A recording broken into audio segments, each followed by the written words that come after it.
헬로우 월드 생존형 개발자 성량입니다.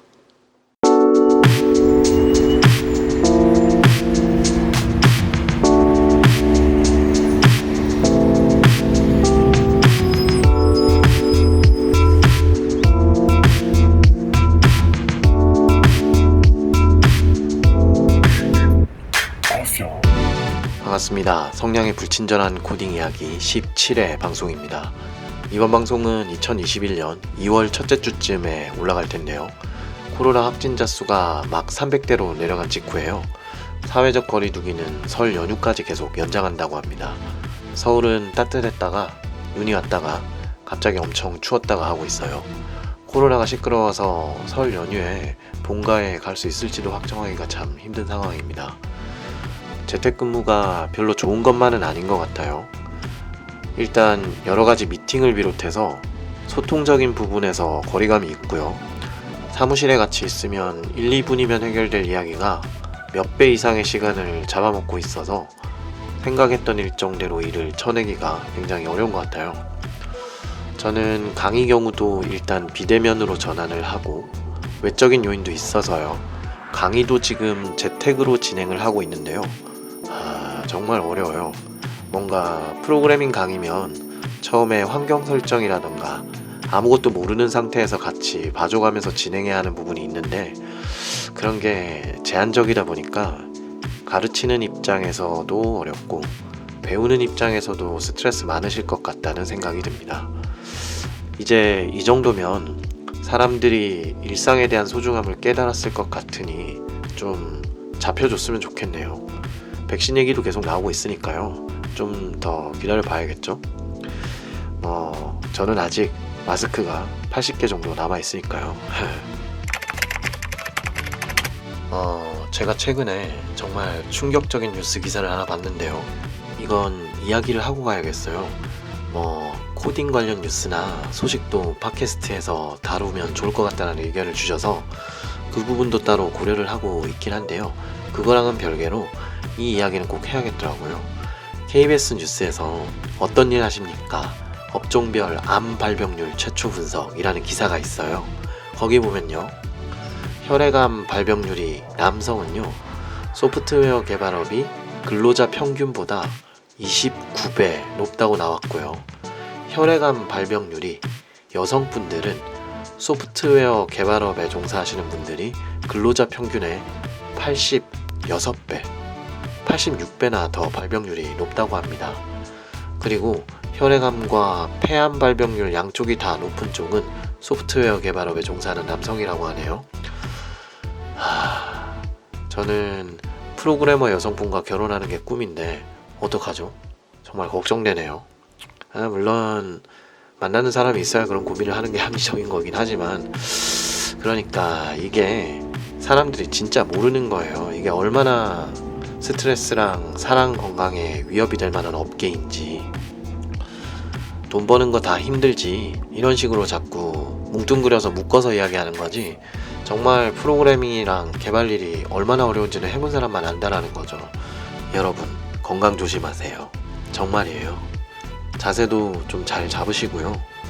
모니터 높이도 좀 올리시고요. 키보드나 마우스도 좀 물이 덜 가는 걸 알아보시고 의자도 좋은 거 쓰시는 게 좋고요. 좀 움직이시고 술, 담배도 좀 줄이시는 게 좋지 않을까 싶습니다. 건강합시다. 정말로요. 우울한 기사 이야기였고요. 일단 방송은 방송이니까 이번 에피소드는 저번 에피소드에 이어서요. 원래 사실 저번 에피소드에서 끝내려고 했었는데요. 요즘 제가 정신이 좀 없어서 짧게 하다가 또 중간에 끊었어요. 그런 생각을 해요. 지금처럼 정신없을 때는 차라리 좀 방송 컨텐츠를 길게 잡고 올리는 텀을 좀 길게 잡으면 어떨까 이런 생각도 하는데요. 근데 제가 워낙 게으르기 때문에 미루면 결국 또 계속 미뤄서 결과적으로 컨텐츠 나오는 건 비슷할 것 같다는 생각이 많이 들어요. 그래서 짧게라도 좀 주기적으로 하는 게 좋겠다 생각이 들긴 합니다. 어쨌든 프로그래머를 희망하시는 대학생분들의 자퇴나 재수, 편입, 전과, 복수 전공에 대해서 제가 생각하는 바를 더 이야기해 보겠습니다. 이메일로 사연과 질문을 받고 있습니다. 개발하시면서 있었던 이야기들, 우여곡절들, 억울한 이야기들, 공부나 진로에 관한 궁금점들, 회사 내에서 일어난 이야기나 고민도 좋고요. IT 업계, 프로그래밍과 코딩과 관련된 내용이라면 어떤 이야기든, 누가 해주시는 이야기든 다 좋습니다. 업계 종사자분들과 나누고 싶은 경험이나 이야기, 궁금한 내용이나 고민이 있으시면 방송 혹은 에피소드 속에 명시된 이메일을 통해 보내주시면 함께 웃고 떠들거나 같이 고민해보는 시간을 가져보겠습니다. 청취자분들의 많은 관심과 참여 부탁드립니다. 생존형 개발자 성량의 불친절한 코딩 이야기는 애플 팟캐스트, 구글 팟캐스트, 오디오 클립, 팟빵, 팟티, 그리고 유튜브에서 제공되고 있습니다. 방송과 관련된 의견과 질문은 방송 플랫폼별 댓글 혹은 방송 소개에 명시된 이메일이나 트위터를 통해 보내주시면 감사하겠습니다.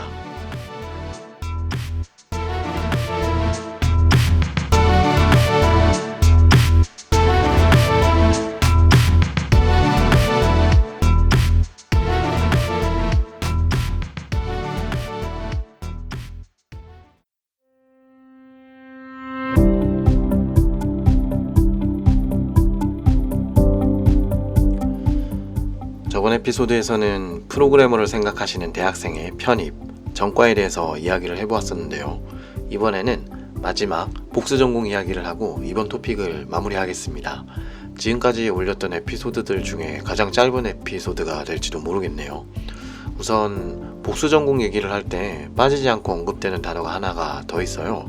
뭘까요? 네, 부전공입니다. 부전공으로 프로그래밍 관련된 학과를 생각하시는 분들도 있는데요. 요거는 그냥 얘기를 하자면 부전공을 하실 거면 안 하시는 게 낫습니다. 저는 그렇게 생각합니다. 대학에서 소프트웨어나 컴퓨터공학 쪽에서 부전공으로는 솔직히 얻어갈 만한 게 별로 없어요. 그렇게 시간을 뺏길 바에는 독학을 하시는 게 차라리 낫다라고 생각합니다. 부전공과 복수전공의 가장 큰 차이는요, 부전공은 학위가 없습니다. 그러니까 부전공으로 프로그래밍 관련 학과, 그러니까 뭐 여기서는 그냥 컴퓨터공학과라고 할게요. 컴퓨터공학 쪽에서 부전공을 한다. 그건 그냥 내 전공 공부하다가 IT 쪽도 관심이 있어서 그냥 수업 몇 개 들어봤다로 끝나는 겁니다. 그러니까 좀 시쳇말로 하자면 학과 공부 찍어 먹어봤다, 간만 한번 봤다 하고 끝나는 거예요. 그러니까 사실상 별 의미가 없을 확률이 매우 높습니다. 근데 복수 전공은요, 말 그대로 여러 개의 전공이잖아요. 그래서 이건 학위 자체가 2개 나오는 겁니다. 내가 어떤 전공을 하고 있는데 다른 과에 복수 전공을 했다 그러면 여러분은 2개의 학사 학위를 받는 거라고 생각하시면 돼요. 그러니까 편의점에 파는 눈속이기용 1+1, 2+1 이런 게 아니라 거의 대부분 대학에서 등록금은 큰 차이 없이 진행할 수 있는 리얼로 진짜 1+1인 거죠. 그러면 결국 학위가 나와야 하기 때문에 전공 필수 그리고 필요 학점을 다 채워야 하고요. 사실상 교양 과목은 거의 못 듣는다고 생각하셔야 해요. 굉장히 어렵겠죠. 그래서 복수 전공 얘기를 할 때 행여나 부전공을 생각하시는 분들은 아예 하지 않는 게 낫다고 저는 생각합니다. 그러면 이제 복수 전공 이야기를 해볼게요. 아마 제 방송을 들으시는 분들 중에서 프로그래밍과 직접적으로 관련되어 있는 전공을 하는 대학생분들은 뭔가 제가 이야기해 드리는 게 너무 없어서 좀 별로라고 느끼실지도 모르겠는데요. 복수 전공의 경우는 꼭 프로그래밍과 관련 없는 비전공자분들에 한한 이야기는 아니라고 저는 생각하거든요. 제가 만나보고 이야기를 해본 분들 중에서는요, 관련 전공자이신데도 복수 전공을 염두하는 분들이 꽤 있으셨거든요. 그래서 복수 전공에 관련된 내용은 IT, 프로그래밍 업계를 기준으로 비전공자분들과 전공자분들을 나누어서 이야기해보려고 합니다. 그러면 먼저 비전공자분들의 복수 전공에 대해서 이야기를 해볼게요. 비전공자로 시작해서 프로그래밍 관련 학과로의 복수 전공을 고려하신다. 베스트 초이스입니다. 또 어디선가 환호 소리가 들린 듯한 환청이 들린 것 같은 느낌적인 느낌이 들지만 넘어가고요. 이건 긴 말할 필요 없고요. 비전공자분들에게는 이거만큼의 좋은 선택지는 없다라고 생각합니다. 지금 이번 토픽을 통해서 각 에피소드에서 자퇴나 재수, 편입, 전과, 복수 전공 이야기를 쭉 지금 하고 있는데요. 프로그래머를 생각하시는 상황에서 비전공자분들은 복수 전공만큼 가성비 높고 시간을 알차게 쓰면서도 바람직한 방법이 없습니다. 정말 단연코 최고고요. 제가 감히 무조건 추천해 드릴 수 있습니다. 좀 전에 앞에서 말씀드렸듯이 복수 전공은 부전공과 다르게 얘는 여러분이 공부하고 있는 전공의 학위도 나오고요. 컴퓨터공학이나 소프트웨어공학, 전산공학과 같이 여러분이 생각하시는 추가 전공의 학위도 나오는 겁니다. 말 그대로 여러 개의 학사 학위를 받는 걸 의미하는 거죠. 제가 학사라고 표현을 했는데요. 2, 3년제 전문대 경우는 전과는 지원을 해도 거의 대부분 복수 전공은 불가능합니다. 학교를 다니는 기간 자체가 다소 짧다고 여기기 때문에 학교 정책상으로 복수 전공을 지원하지 못합니다. 그러니까 그런 걸 보면 좀 억울할 수도 있을 것 같기는 해요. 3년제랑 4년제는 1년밖에 차이 나지 않는데 라고 말이죠. 그래서 복수 전공은 사실상 4년제 대학에 다니는 분들에게만 해당하는 내용이라고 볼 수 있어요. 일단 비전공자인 여러분이 복수 전공을 염두하신다면 저는 쌍수를 들고 환영하고 완전 추천하고요. 여러분의 용기와 각오와 의지에 박수를 보내고 싶습니다. 사실 본 전공을 살려놓은 상태에서 한 가지 더 시도하시는 거라서 아주 만약에 잘 되지 않아도 비빌 언덕이 생긴다라는 점에서도 매우 계산적이고 똑똑한 느낌의 선택이라고 저는 생각합니다. 힘들지만 분명히 투자할 만한 가치가 있다고 보고요. 그리고 어떻든 간에 떳떳합니다. 의외로 경력이 많으신 분들도요. 비전공자 출신의 프로그래머 분들이 평생 생기는 갈증이라던가 불만족이라던가 이런 부분이 내가 비전공자라는 어떤 마음속에 낙인을 품고 있는 분들이 굉장히 많다라는 거예요. 그런 분들이 결국에는 전공을 회사 다니시면서 시도하시거나 대학원을 시도하시는 분들도 무척 많기 때문에 지금 여러분이 복수 전공을 택해서 학위를 받을 생각을 하신다라는 건 당장 취업뿐만 아니라 여러분의 향후 몇십 년에 이르는 경력 생활 동안의 어떤 트라우마나 마음속에 안정감을 생각한다면 정말로 좋다고 저는 생각합니다. 저는 사실 전공자라서 이런 걸 잘 몰랐거든요. 전공자라고 해도 저는 평균보다 좀 떨어지는 전공자여서 사실 전공했다는 게 부끄러운 적도 많이 있었는데요. 그런데 일을 하면서 업계에서 만나거나 아니면 강의를 하면서 업계를 옮기려는 분들, 많은 분들을 만나다 보면 자신이 이쪽 관련 전공이 아니라는 거에서 어떤 자격지심, 마음의 상처? 이런 것들이 느껴지는 경우가 생각보다 많았어요. 사실 그럴 필요까진 없거든요. 이건 제가 전공을 했으니 아마 그런 면에서는 적당한 표현이 안 떠오르네요. 그래요. 관련 전공을 가진 자라고 생각을 할게요. 가진 자니까 해당 직업을 가지기에 가장 일반적이고 누구나 수긍할 수 있는 길을 걸어온 상태니까 비전공자분들의 마음을 100% 이해하진 못하겠지만 의외로 그런 게 마음 한구석에 남아있는 분들이 많이 있다라는 겁니다. 여러분, 제가 누차 말씀드리지만 대학교 학부 수준, 그러니까 4년제 학사 정도의 수준까지는요, 전공에서 다루는 깊이가 사실 굉장히 얕아요. 그래서 이 전공을 했느냐, 하지 않았느냐, 그리고 그 전공과 관련이 있느냐, 없느냐가 직업을 고르는 기준으로 보기에는 솔직히 턱없이 부족합니다. 정말 솔직히 말해서요. 이건 대학원도 사실 좀 그런 면이 있어요. 보통 다른 쪽은 잘 모르겠고요.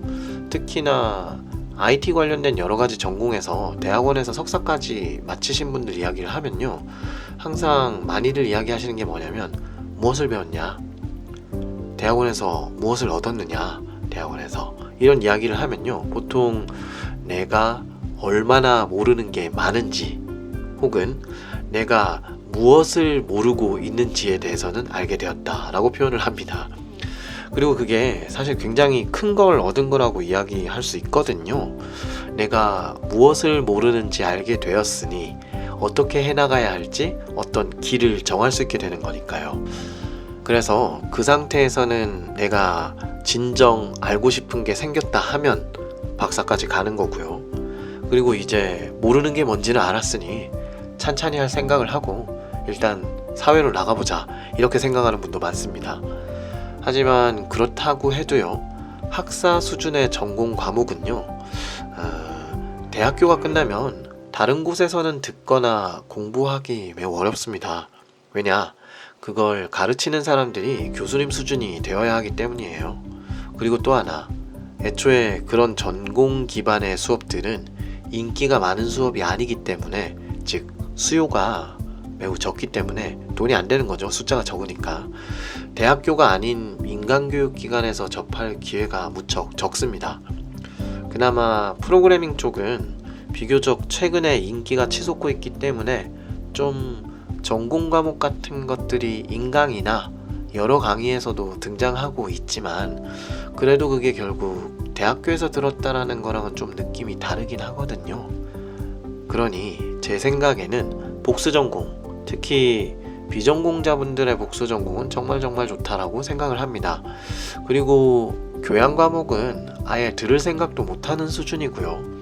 최소 학점 기준을 다 맞추셔야 하기 때문에 정말 빡세지만 그만큼 시간을 알차게 쓰게 될 수밖에 없습니다.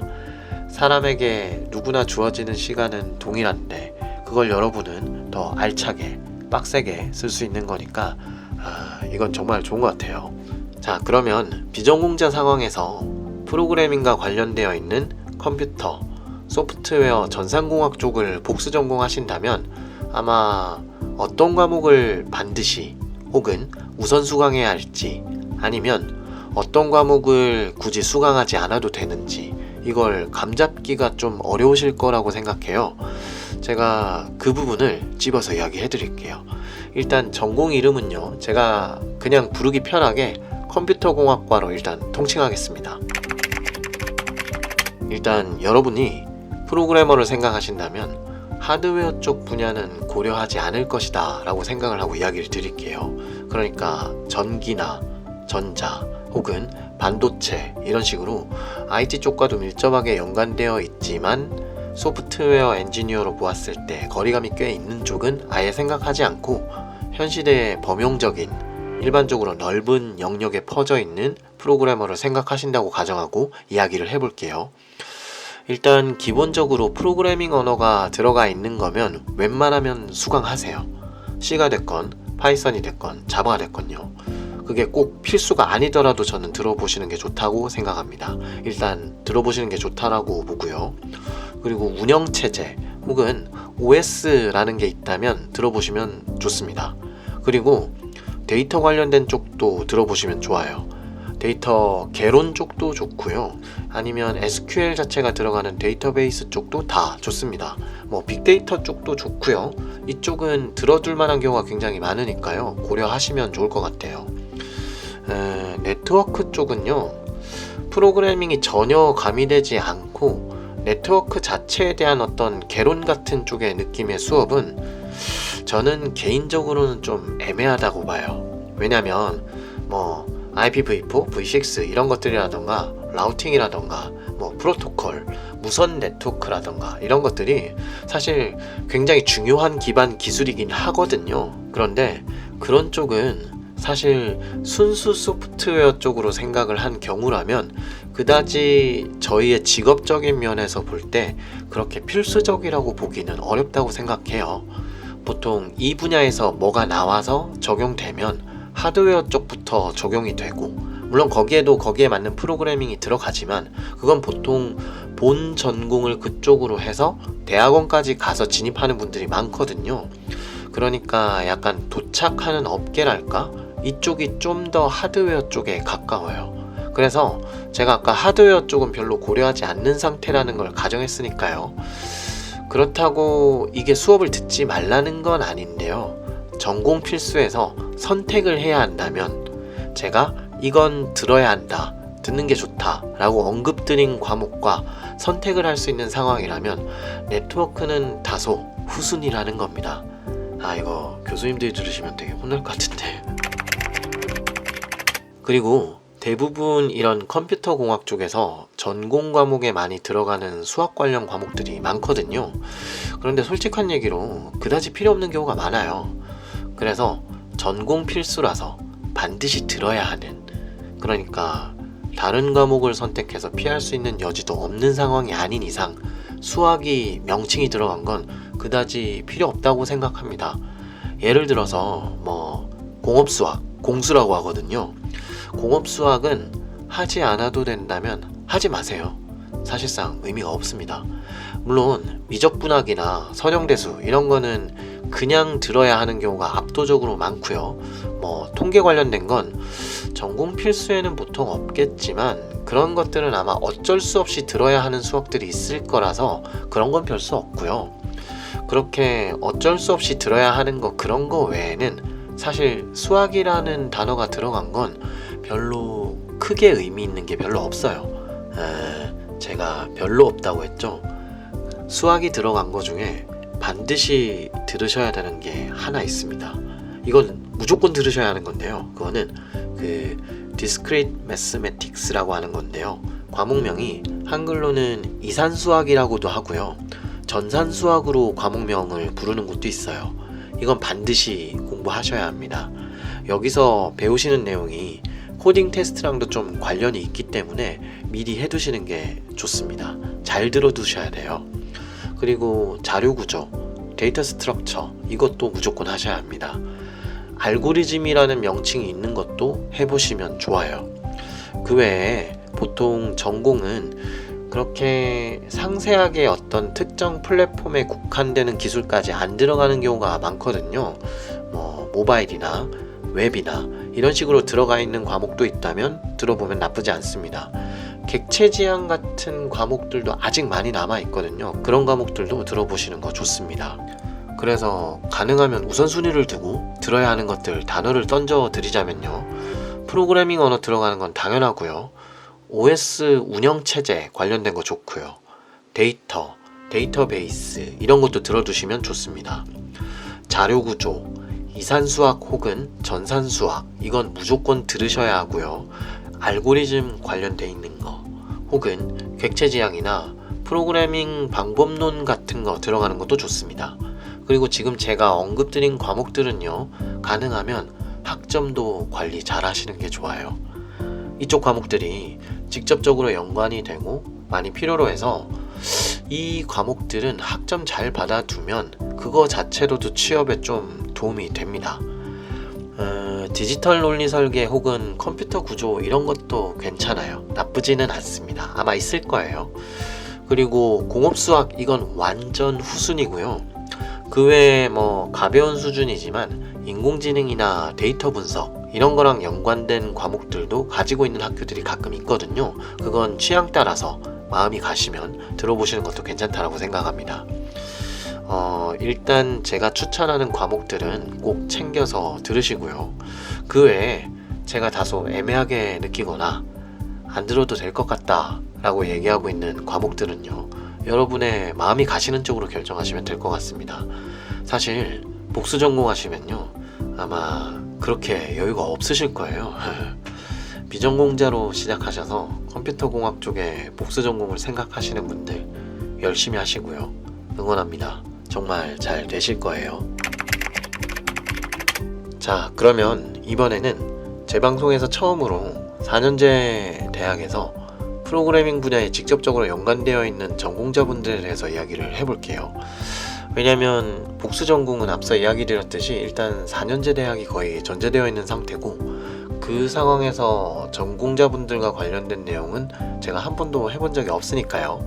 실질적으로 이 내용은 컴퓨터공학, 소프트웨어공학 혹은 전산공학이라는 이름의 학과를 다니는 4년제 대학교에 다니는 분들이 대상이 될 겁니다.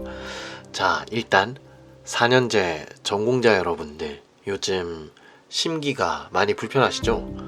너도 나도 프로그래밍에 뛰어드는 느낌이니까요. 왠지 그런 것들이 내 취업 자리를 뺏기는 것 같아서 고민이 많으시리라 생각합니다.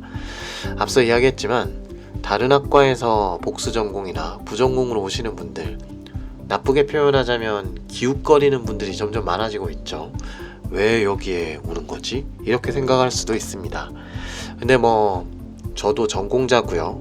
최근에 전공자분들과도 강의 진행을 많이 해오면서 느끼는 건데요.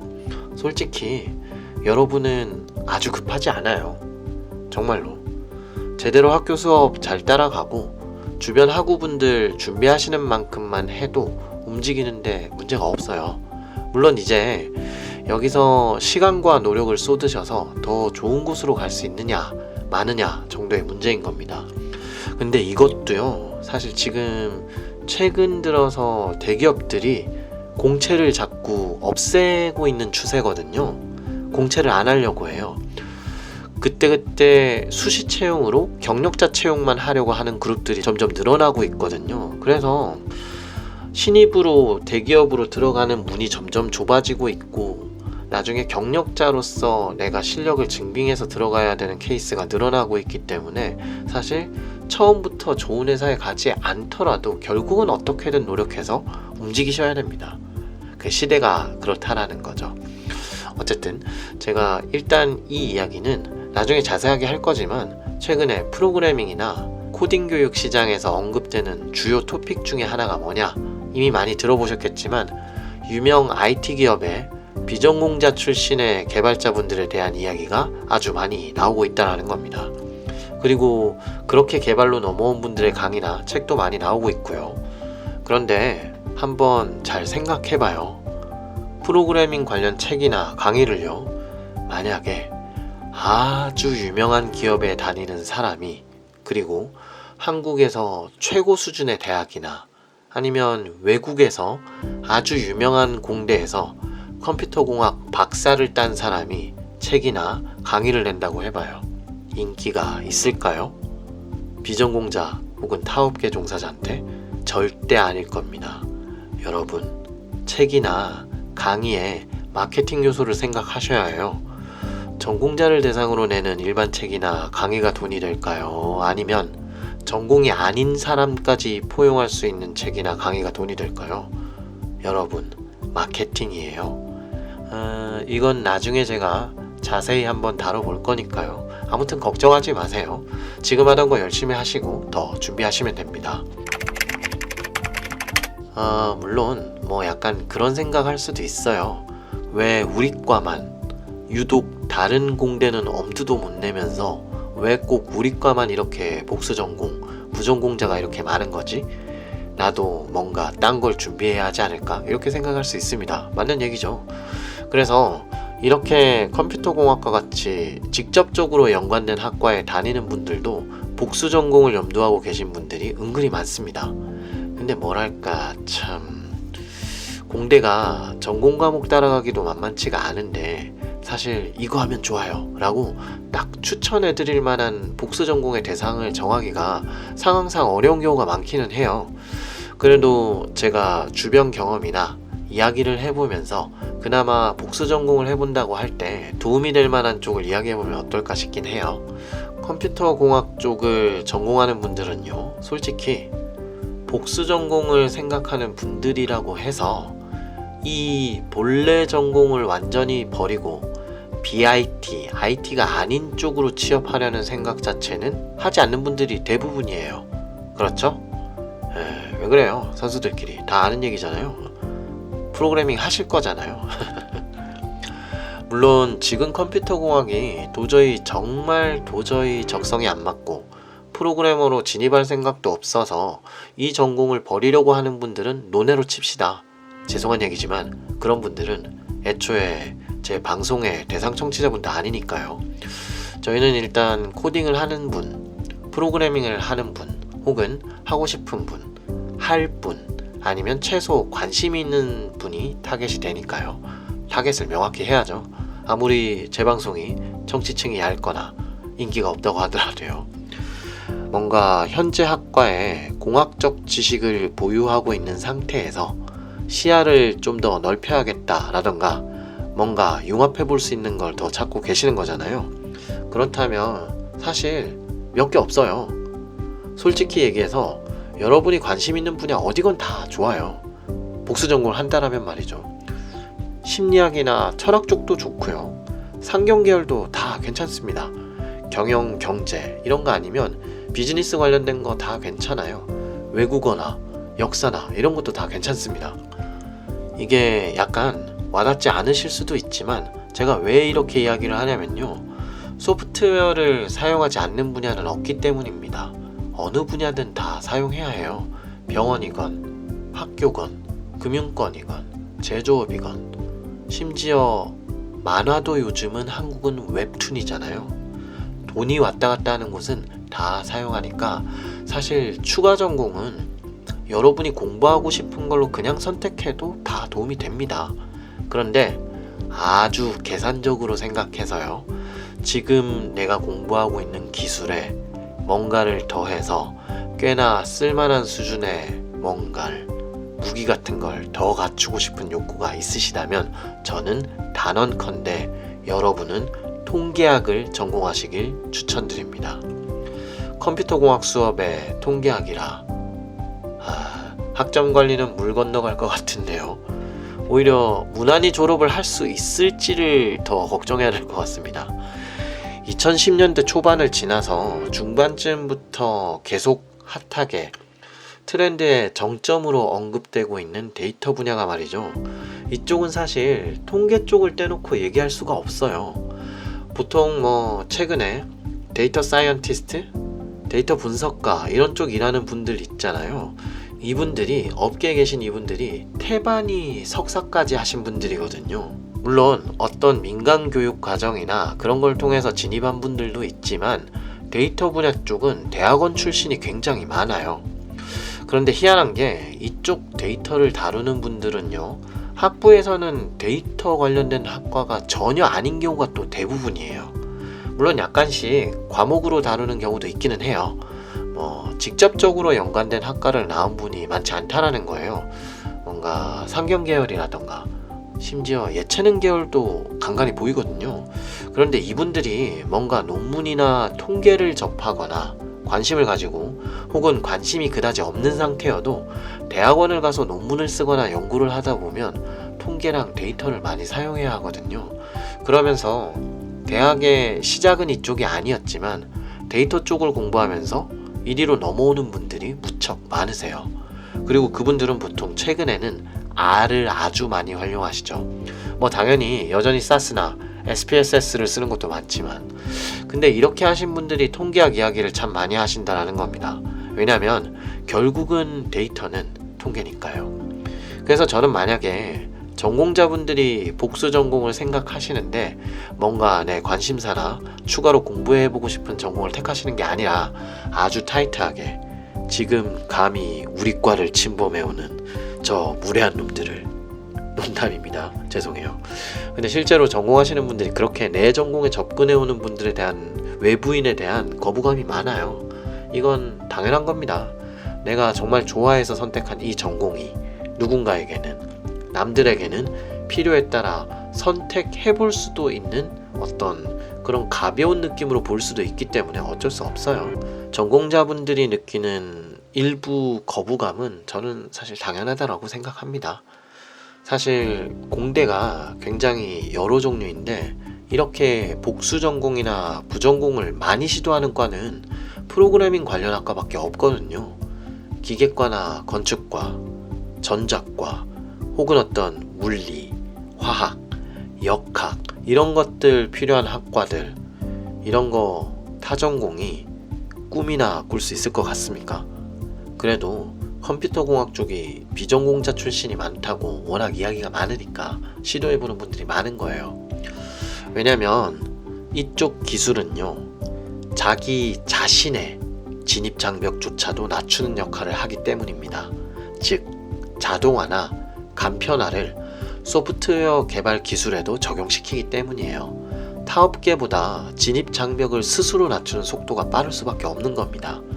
어쨌든 전공자분들이 복수 전공으로 내가 IT 업계에서 뻗어나갈 때 뭔가 무기를 더 가지고 싶다, 정말 어려우시겠지만 이왕 할 거 그러면 통계학이나 데이터 관련된 학과를 추가로 해보세요. 이게 말이죠, 보통 데이터를 다루는 엔지니어 쪽이나 인공지능 쪽 엔지니어 분들도 다 비슷한 얘기를 많이 하시는데요.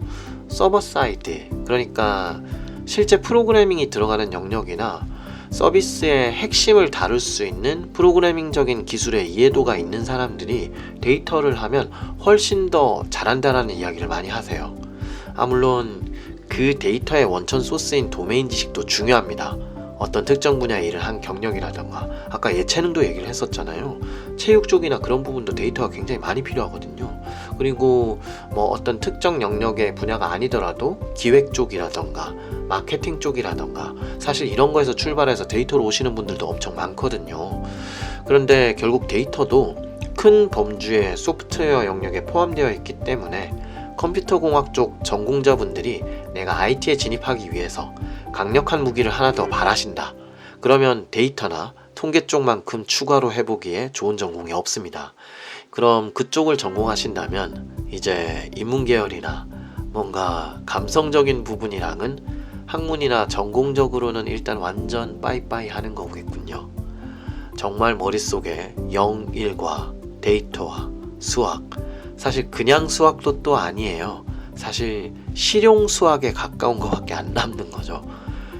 공대에, 실용 수학에, 데이터에 정말 돈 벌기 위한 학문밖에 공부를 안 하신 겁니다. 그러니 전공자 여러분, 이 무서운 시대에 누구나 프로그래머가 될 수 있다라고 많은 사람을 현혹하는 이 시기에 전공자인 여러분이 복수 전공을 택하신다면 저는 통계학을 추천하겠습니다. 사실 비즈니스 쪽에 경영학 쪽도 괜찮긴 합니다. 그 시야가 넓어지는 게 중요해서요. 그쪽도 해볼만 해요. 그리고 그쪽도 사실 일부 통계를 좀 다루거든요. 비즈니스 쪽이라서요. 경영학도 분들이 싫어하실 수도 있겠지만요. 까놓고 얘기해서요. 컴퓨터공학 전공한 분들이 복수 전공으로 상경계열 학과를 선택하는 수가 많을까요?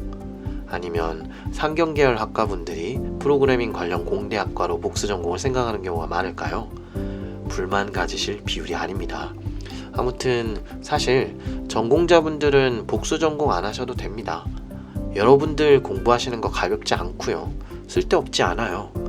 소프트웨어 업계가 적용되는 분야가 워낙 넓기 때문에 전공 지식이 전무해도 시도해 볼 수 있는 것도 많은 거고요. 전공 지식이 요구되는 것도 굉장히 많습니다. 그래서 상대적으로 프로그래밍 쪽이 전공을 하지 않아도 되는 것처럼 보이는 경우가 많을 뿐이에요. 걱정하지 마시고요. 그래도 갈증이 있다 하신다면 통계학이나 데이터 쪽을 복수 전공으로 생각해 보시면 좋을 것 같습니다.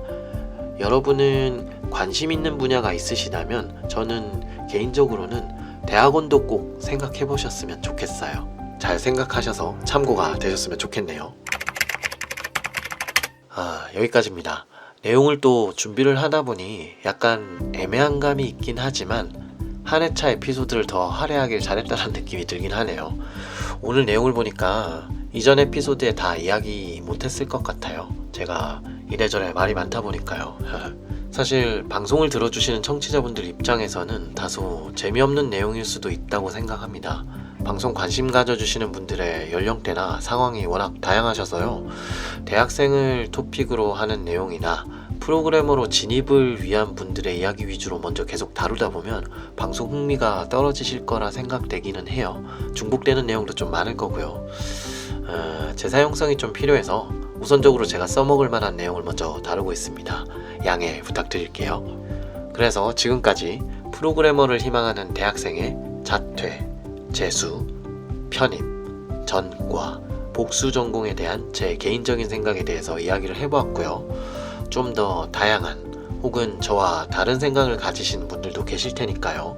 의견이나 질문이 있으시다면 방송 플랫폼 댓글이나 트위터, 이메일 쪽 어디든 보내주시면 감사하겠습니다.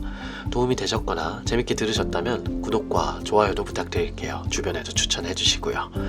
저는 요즘 일정이 지금 엄청 빡빡해서 잘 해결하고 다시 돌아오겠습니다. 들어주셔서 감사하고요. 다음 에피소드에서 또 인사드리겠습니다. 성량의 불친절한 코딩 이야기였습니다.